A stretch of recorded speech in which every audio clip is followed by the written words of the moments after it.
Thierry Vickers, bonjour. Bonjour. Bienvenue au Buzz Média Orange Le Figaro. Vous êtes le président du Conseil national des barreaux des avocats. Donc vous êtes notre premier avocat dans cette émission.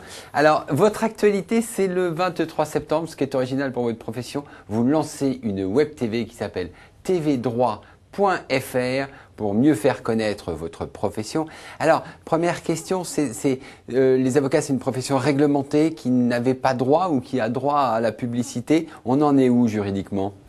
La profession d'avocat est effectivement une profession réglementée et c'est vrai qu'elle a toujours eu des relations un peu particulières avec la publicité.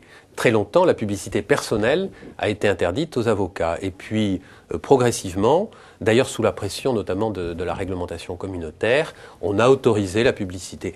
Très très doucement d'abord, puisque il y a encore pas très longtemps, il fallait que notre publicité soit discrète. Ce qui est un paradoxe. C'est ce qui veut dire quoi, publicité discrète ? Eh bien, une publicité, disons, élégante, délicate, et donc qui ne soit pas trop massive. Il fallait qu'elle se fasse avec pudeur. C'était des concepts un petit peu difficiles à manier. Aujourd'hui, depuis un décret de 2005, donc, la publicité est permise. Elle doit simplement respecter les principes généraux, les principes essentiels de notre profession. Et on va retrouver quoi sur la Web TV ? Alors, sur la Web TV, ça n'est pas la publicité personnelle des avocats, c'est la publicité de la profession d'avocat. Il s'agit donc d'essayer de faire connaître un certain nombre de choses sur la profession d'avocat, mais très largement au-delà au public. Donc, décrypter un petit peu l'actualité à travers le prisme du droit, faire comprendre les mots du droit, certains mots qui apparaissent comme ça dans l'actualité. Qui avait entendu parler avant il y a quelques semaines du pacte sur succession future? Personne. Et ben voilà, il faut expliquer peut-être à ce moment-là au public de quoi il s'agit. Faire visiter les lieux du droit, ces palais de justice qu'on voit parfois en arrière-plan du journal de 20 heures. Présenter un certain nombre de personnes, d'individus, alors avocats, magistrats, enfin des professionnels du droit. Et puis également essayer de rendre service en présentant des problématiques sur des problèmes de la vie de tous les jours.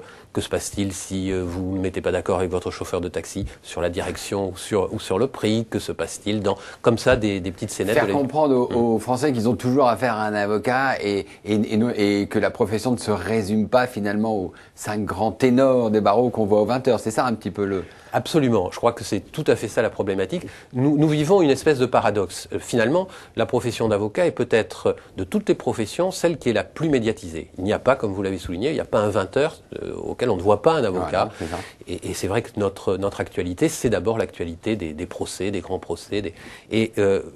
Derrière cela, il y a toute une profession qui ne se ramène pas, qui ne se réduit pas à cette activité et à ces quelques très grands ténors. Alors revenons sur votre publicité. À l'occasion de la Semaine des avocats du 15 au 19 novembre, vous allez refaire une campagne de publicité. Quels seront les thèmes et quels seront les supports ?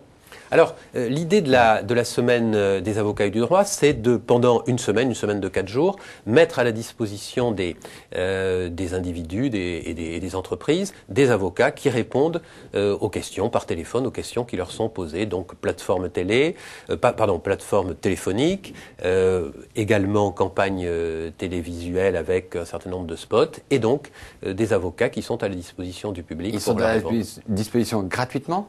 Ils sont à la service. C'est un service, numéro Azur, et on répond aux questions que vous vous posez. Ça rentre parfaitement en résonance avec la signature de notre campagne de cette année, qui est tout le monde a au moins une question à poser à un avocat.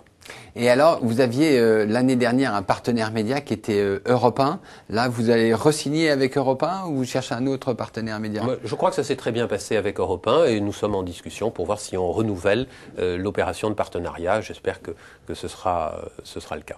Alors, si on revient sur la publicité individuelle, ça veut dire qu'on pourrait voir des placards dans la presse ou dans ou à la télévision en disant je suis le meilleur défenseur pour une affaire judiciaire ou autre. Ça peut évoluer comme ça? Parce que c'est à peu près ce qu'on voit aux États-Unis. C'est à peu près ce qu'on voit aux États-Unis, où parfois on voit des cabinets d'avocats louer des bus pour vanter leur qualité en matière de divorce ou dans d'autres domaines. Je ne pense pas que nous irons jusque-là, mais c'est vrai qu'aujourd'hui, avec la démocratisation à travers l'Internet de la publicité, on voit beaucoup de sites Internet d'avocats, des avocats utiliser la vidéo, le podcast, mais nous devons, et c'est le rôle des ordres, nous devons dans tous ces cas-là appliquer la publicité en respectant les règles essentielles de la profession qui sont la dignité, une certaine retenue. C'est à vous de faire respecter ces règles, c'est ça, à chacun des avocats. C'est effectivement aux ordres de faire respecter ces règles. Et alors, de quel budget disposez-vous pour communiquer ? Eh bien, la communication institutionnelle est quelque chose de relativement récent. On a commencé en fait en 2005, donc nous avons aujourd'hui 5 ans d'expérience. Une partie de la cotisation qui est versée par chaque avocat en France est utilisée à ces campagnes de publicité, très exactement 1 euro par semaine et par avocat, c'est-à-dire 52 euros par avocat, 50 000 avocats en France. Ce qui fait 2 500 000, je crois. Voilà, très bien. Thierry Vicaire, je vous remercie et nous nous retrouvons demain avec un nouvel invité. Merci. Bonne journée.